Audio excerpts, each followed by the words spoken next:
साथियों, साहित्य की आलोचना के इस YouTube चैनल लालित्य में आप सभी लोगों का स्वागत है। आज का विषय है रस और उसके अवयव। भारतीय काव्यशास्त्र में रस की धारणा सर्वाधिक प्राचीन और सर्वाधिक प्रतिष्ठित है। रस शब्द भारतीय संस्कृति और साहित्य के चरम विकास से संबंधित है। भारतीय जीवन के विविध क्षेत्रों में रस शब्द का प्रयोग किया जाता रहा है और वह सर्वोत्कृष्ट तत्व के लिए होता है। खाद्य पदार्थों और फलों के क्षेत्र में रस मधुरतम तरल पदार्थ का द्योतक है। संगीत के क्षेत्र में कर्णेंद्रिय द्वारा प्राप्त आनंद का नाम रस है। चिकित्सा के क्षेत्र में सर्वोत्कृष्ट प्राणदायिनी औषधियों को रस कहा जाता है। अध्यात्म के क्षेत्र में स्वयं परमात्मा को ही रस या रस को ही परमात्मा घोषित किया गया है। रसो वैसः अर्थात रस ही परमात्मा है। इसी प्रकार साहित्य के क्षेत्र में भी काव्य के आस्वादन से प्राप्त आनंदानुभूति को ही रस कहा गया है।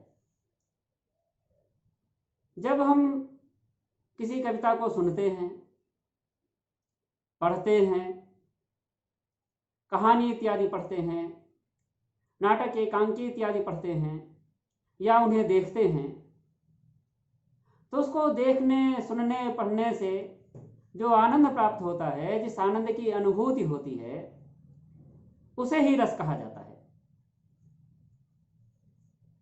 रस के 4 प्रमुख अवयव हैं। रस सिद्धांत के प्रवर्तक आचार्य भरत मुनि हैं और उनका बहुत ही प्रतिष्ठित ग्रंथ है नाट्यशास्त्र। उस नाट्यशास्त्र में उन्होंने रस निष्पत्ति से संबंधित एक सूत्र दिया है। विभावानुभाव व्यभिचारी संयोगाद रस निष्पत्ति, अर्थात विभाव, अनुभाव और संचारी भावों के संयोग से रस की निष्पत्ति होती है। अब विभाव, अनुभाव और संचारी भावों का संयोग किसके साथ होता है, यह आचार्य ने सूत्र में नहीं कहा है। विभाव, अनुभाव और संचारी भावों का संयोग स्थायी भाव से होता है। तो इस प्रकार रस के 4 अंग हो जाते हैं, 4 अवयव होते हैं: विभाव, अनुभाव, संचारी भाव और स्थायी भाव। हम इन्हीं पर क्रमशः विचार करेंगे। सबसे पहले हम स्थायी भाव और संचारी भावों को एक साथ लेते हैं। किसी कविता को हम जब सुनते हैं या पढ़ते हैं, नाटक एकांकी इत्यादि को देखते हैं, तो पढ़ते, सुनते या देखते समय सहृदय के चित्त में कोई एक ऐसा भाव होता है, केंद्रीय भाव होता है, जो आदि से अंत तक बना रहता है। कविता जब शुरू हुई तब से लेकर के उसके इस कविता के समापन तक वह भाव बना रहता है। उसे ही स्थायी भाव कहा जाता है। रस सिद्धांत में स्थायी भाव से तात्पर्य प्रधान भाव से है। आचार्य रामचंद्र शुक्ल ने लिखा है, प्रधान प्रचलित प्रयोग के अनुसार स्थायी भाव वही कहा जा सकता है जो रस की अवस्था तक पहुंचे, अर्थात जो भाव कविता में रस भाव में परिणत होने की सामर्थ्य रखता है, उसे स्थायी भाव कहा जा सकता है। निष्कर्ष क्या है कि जो भाव सहृदय के हृदय में, चित्त में वासना रूप में स्थित रहता है, जिसे अनुकूल या प्रतिकूल भाव न तो छिपा सकता है और न ही दबा सकता है, और जो विभाव आदि के संयोग से रस रूप में परिणत होता है, उसे स्थायी भाव कहा जाता है। अनुभाव एवं संचारी भाव जिस भाव को पुष्ट करते हैं, वही स्थायी भाव है। इस प्रकार स्थायी भाव की दो तीन विशेषताएं प्रमुखता से उभर कर आती हैं कि उसमें आस्वाद्यत्व होता है, उसमें उत्कटत्व होता है और उसमें सर्वजन सुलभता होती है। जो भी सहृदय कविता को पढ़ेगा सबको वही उसी स्थायी भाव की अनुभूति होगी। प्रारंभ में आचार्यों ने स्थायी भावों की संख्या 9 निश्चित की थी। बाद में आचार्य विश्वनाथ ने वत्सल को स्थायी भाव बताया। आचार्य रूप गोस्वामी ने भगवत रति भक्ति को भी स्थायी भाव माना। इस प्रकार स्थायी भावों की संख्या 11 हो गई। प्रत्येक रस का स्थायी भाव निश्चित है। श्रृंगार रस का स्थायी भाव रति, हास्य का हास, करुण शोक, रौद्र रस का क्रोध, वीर का उत्साह, भयानक का भय, विभत्स का जुगुप्सा, अद्भुत का विस्मय, शांत का निर्वेद, वात्सल्य का वत्सल और भक्ति का भगवत विषय रति, जिसको भक्ति कहा है। स्त्री पुरुष की एक दूसरे के प्रति उत्पन्न प्रेम नामक चित्तवृत्ति को रति स्थायी भाव कहा जाता है। यानी नायक नायिका, प्रेमी प्रेमिका के मध्य स्थित जो प्रेम का भाव होता है वह प्रेम का भाव रति कहलाता है। रूप, वाणी एवं अंगों के विकारों को देखने से चित्त का विकसित हो जाना हास कहलाता है। प्रिय वस्तु के नाश होने के कारण या उसके अनिष्ट होने की आशंका के कारण जो भाव मन में उत्पन्न होता है, जो व्याकुलता उत्पन्न होती है, उसको शोक कहा जाता है। असाधारण अपराध, विवाद, उत्तेजनापूर्ण अपमान आदि से उत्पन्न मनोविकार क्रोध कहा जाता है। मन की उल्लासपूर्ण वृत्ति जिसके द्वारा मनुष्य तेजी के साथ कार्य को करने में लग जाता है, उत्साह कहलाता है। इसकी अभिव्यक्ति शक्ति, शौर्य एवं धैर्य के प्रदर्शन में होती है। अलौकिक वस्तु को देखने, सुनने या स्मरण करने से उत्पन्न मनोविकार आश्चर्य कहलाता है। किसी अरुचिकर या मन के प्रतिकूल वस्तु को देखने अथवा उसकी कल्पना करने से जो भाव उत्पन्न होता है वह जुगुप्सा कहलाता है। सांसारिक विषयों के प्रति वैराग्य की उत्पत्ति निर्वेद कहलाती है। माता पिता का संतान के प्रति जो प्रेम का भाव होता है वह वत्सलता कहलाता है। और ईश्वर के प्रति जो अनुराग होता है, ईश्वर के प्रति जो श्रद्धा और विश्वास प्रदर्शित किया जाता है वह भक्ति कहलाता है। तो कविता पढ़ने से जो भाव सहृदय पाठक के चित्त में स्थायी रूप से विद्यमान रहता है, आद्यंत बना रहता है, वह स्थायी भाव हुआ। संचारी भाव को व्यभिचारी भाव कहा जाता है। आचार्य भरत ने अपने सूत्र में संचारी ना कहकर व्यभिचारी ही कहा है। जो भाव विशेष रूप से स्थायी की पुष्टि के लिए तत्पर रहते हैं, तैयार रहते हैं तथा स्थायी भाव में आविर्भूत और तिरोहित होते दिखाई देते हैं, वह संचारी भाव कहलाते हैं। संचारी का अर्थ है संचलन करना, विचरण करना। जब हम कविता पढ़ते हैं तो पढ़ते समय हमारे मन में कुछ भाव ऐसे होते हैं जो आते हैं, विचरण करते हैं और उसके बाद में गायब हो जाते हैं, फिर दूसरे भाव आते हैं, पहले वाला भाव पुनः आ जाता है। इस तरह के भावों को विद्वानों ने संचारी भावों की संज्ञा दी है। एक ही संचारी भाव कई रसों में हो सकता है। जिस प्रकार समुद्र में लहरें उत्पन्न होती रहती हैं, समाप्त होती रहती हैं, उसी प्रकार ये संचारी भाव रति, हास आदि स्थायी भावों को पुष्ट करने के लिए, समर्थवान बनाने के लिए आते रहते हैं और अपने आप अदृश्य भी होते रहते हैं। आचार्यों ने संचारी भावों की संख्या निश्चित कर दी है। आचार्य भरत ने 33 संचारी भाव बताए हैं। कुछ आचार्यों ने छल नामक 34वां संचारी भाव भी स्वीकार किया है। ये संचारी भाव हैं निर्वेद, दैन्य, श्रम, आवेग, मद, उग्रता, जड़ता, मोह, विबोध, अपस्मार, स्वप्न, गर्व, मरण, आलस्य, अमर्ष, निद्रा, अवहित्था, औत्सुक्य, उन्माद, शंका, स्मृति, मति, व्याधि, त्रास, लज्जा, हर्ष, असूया, विषाद, धृति, चपलता, ग्लानि, चिंता एवं वितर्क। अब विभाव की चर्चा की जाए। सहृदय के हृदय में वासना रूप में स्थित स्थायी भाव को आस्वादन करने योग्य बनाने वाले तत्वों को या कारणों को विभाव कहा जाता है। यह सुसुप्त भाव को उद्बुद्ध एवं उद्दीप्त करता है। आचार्यों ने विभाव के दो भेद किए हैं, आलम्बन विभाव और उद्दीपन विभाव। आलम्बन के भी दो भेदों की कल्पना आचार्यों ने की है, आश्रय एवं विषय।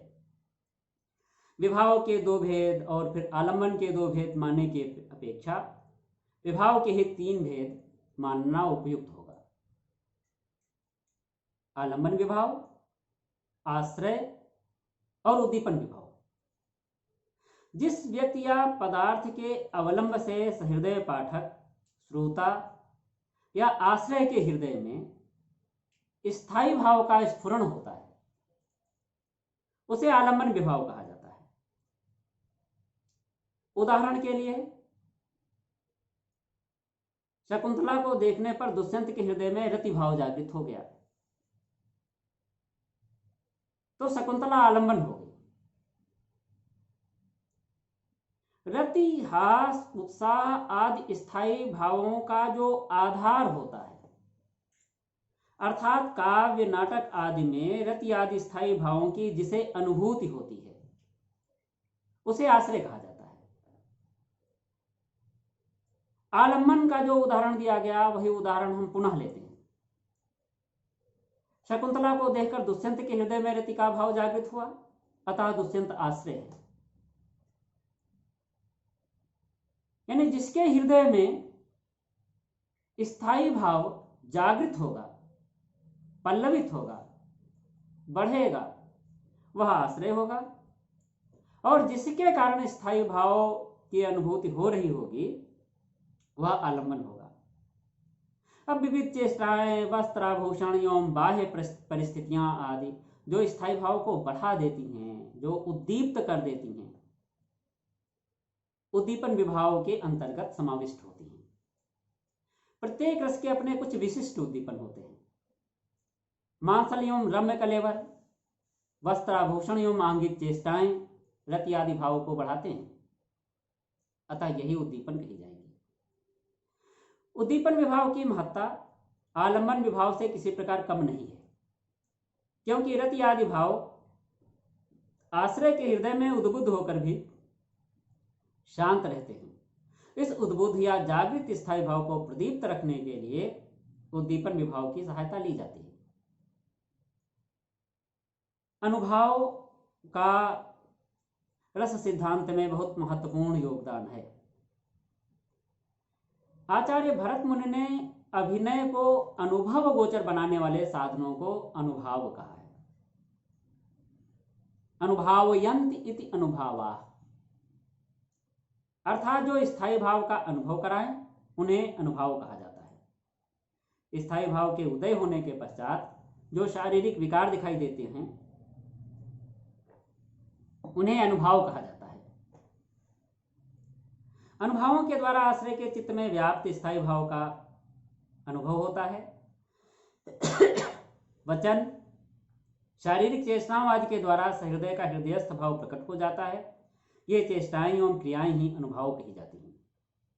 अनुभाव के 5 भेद किए गए हैं: कायिक अनुभाव, वाचिक अनुभाव, सात्विक अनुभाव, मानसिक अनुभाव और आहार्य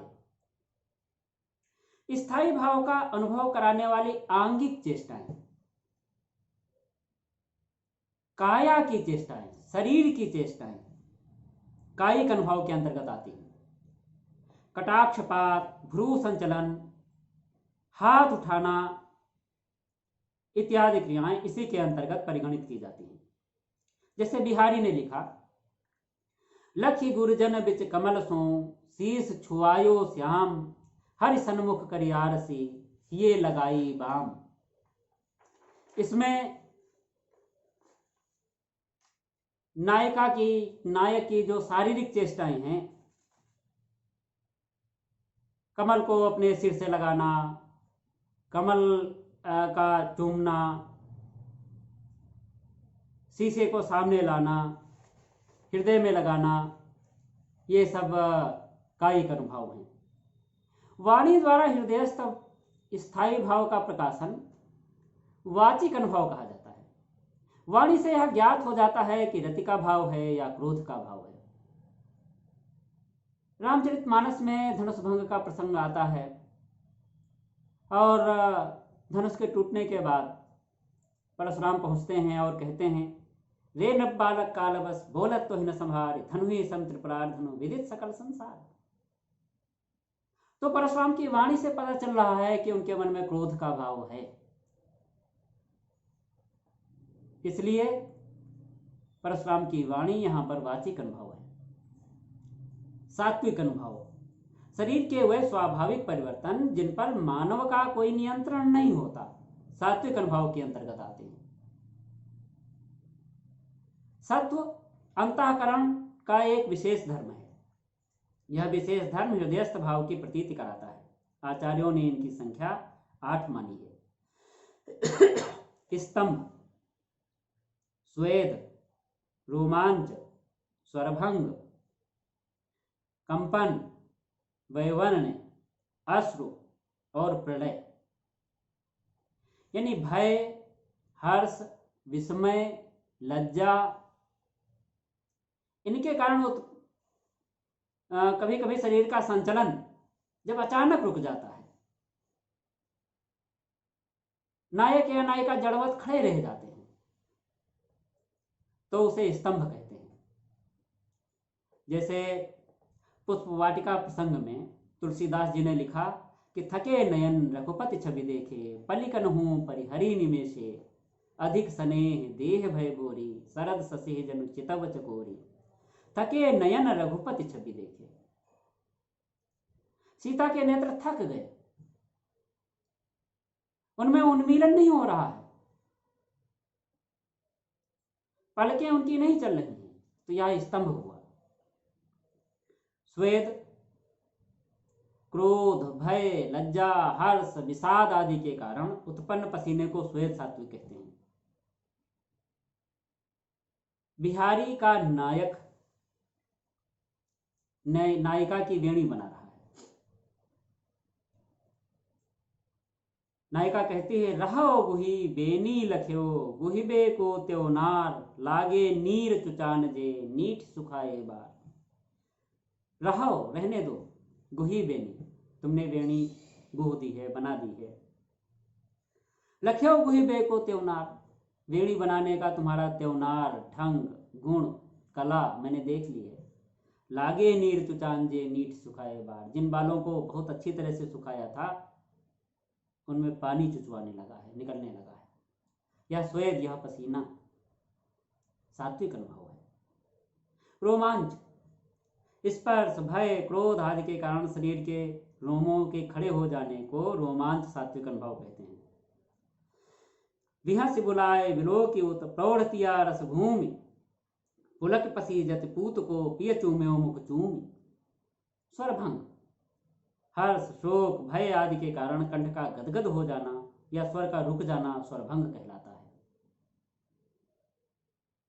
उद्धव शतक में रत्नाकर लिखते हैं, नैक कही बैननी अनेक कही नैनते, रही सही सो कही दीनी ही चकीन सो। गला रुंध गया, यह स्वरभंग है। वेपथु या कंपन, भय, क्रोध, रति आदि भावों के कारण उत्पन्न शारीरिक कंपन वेपथु कहलाता है। यथा लंका की सेना तो कपि के गर्जन रव से कांप गई, हनुमान के भीषण दर्शन से विनाश हो भांप गई। वैवर्ण क्रोध के कारण, प्रेम के कारण या डर आदि के कारण मुख का रंग परिवर्तित हो जाता है, पीला हो जाता है, गुलाबी हो जाता है, लाल हो जाता है, इसे वैवर्ण कहते हैं। बिहारी लिखता है, मिल चंदन बेंदी रही, गोरे मुख न लखाए, ज्यों ज्यों मद लाली चढ़े, त्यों त्यों उघरत जाए। अश्रु आनंद, प्रेम, शोक, भय आदि के कारण नेत्रों से आंसू निकलने को अश्रु सात्विक अनुभव कहते हैं। यथा निशिदिन बरसत नयन हमारे, सदा रहते पावस ऋतु हम पर, जबते श्याम सिधारे। प्रलय भी सात्विक अनुभव है। सुख, दुख, भय आदि भावों से उत्पन्न संज्ञाहीनता की अवस्था प्रलय कही जाती है। बिहारी लिखता है, कहा लड़ेते दृग करे, परे लाल बेहाल, कहूं मुरली कहूं पीतपट, कहूं मुकुट बनमाल। तो इन सात्विक अनुभवों के अतिरिक्त कुछ आचार्यों ने जृंभा को भी सात्विक अनुभवों की कोटि में रखा है, लेकिन अधिकतर जो आचार्य हैं, विद्वान हैं, वे जृंभा को सात्विक अनुभव नहीं मानते हैं। मानसिक अनुभव अंतःकरण के भावों के अनुरूप मन में हर्ष, विषाद आदि की हलचल को मानसिक अनुभव कहा जाता है। जैसे निराला लिखते हैं कि शब्द सुना हो तो अब लौट कहाँ जाऊं, उन चरणों को छोड़ और शरण कहाँ पाऊं, बजे उड़ के इस सुर के सब तार, प्रिय पथ पर चलती सब कहते श्रृंगार। आहार्य पांचवा अनुभव है। चित्त में विद्यमान भावों के अनुकूल कृत्रिम वेशभूषा धारण करना आहार्य अनुभव कहा जाता है। जैसे प्रेम के क्षणों में लोगों की वेशभूषा अलग होती है और शोक के क्षणों में वेशभूषा अलग होती है, युद्ध के क्षेत्र में वेशभूषा अलग होती है। तो जैसा चित्त में भाव होता है, उसी के अनुसार जो कृत्रिम वेशभूषा होते हैं उसको आहार्य कहा जाता है। देव की नायिका नायक से मिलने के लिए जाती है। कवि लिखता है, देव में शीस बसायो स्नेह सो, भाल मृगम्मद बिंदु के भाख्यो, कंचुकी में चुपर्यो करिचोवा, लगाए लियो उर्सों अभिलाख्यो, लय मकतूल गुहे गहने, रस मूर्तिवंत सिंगार के चाख्यो, सामरे लाल को सामर रूप में नैनन को कजरा करी राख्यो। तो इस तरह इस सत्र में रस की परिभाषा, लक्षण और रस के अंगों पर विचार किया गया। रस को समझने के लिए बहुत आवश्यक है। कविता का सौंदर्य, उसका अनुभव करने के लिए, सौंदर्य को परखने के लिए, जांचने के लिए रस की नितांत आवश्यकता होती है। इसलिए हम सबको रस के बारे में परिचित होना जरूरी है। अब अगले सत्रों में रस के प्रकार का विवेचन किया जाएगा, विभिन्न रसों का विवेचन किया जाएगा, और उसके बाद रस के जो व्याख्याता आचार्य हुए हैं, रस निष्पत्ति और साधारणीकरण पर भी विचार किया जाएगा। धन्यवाद।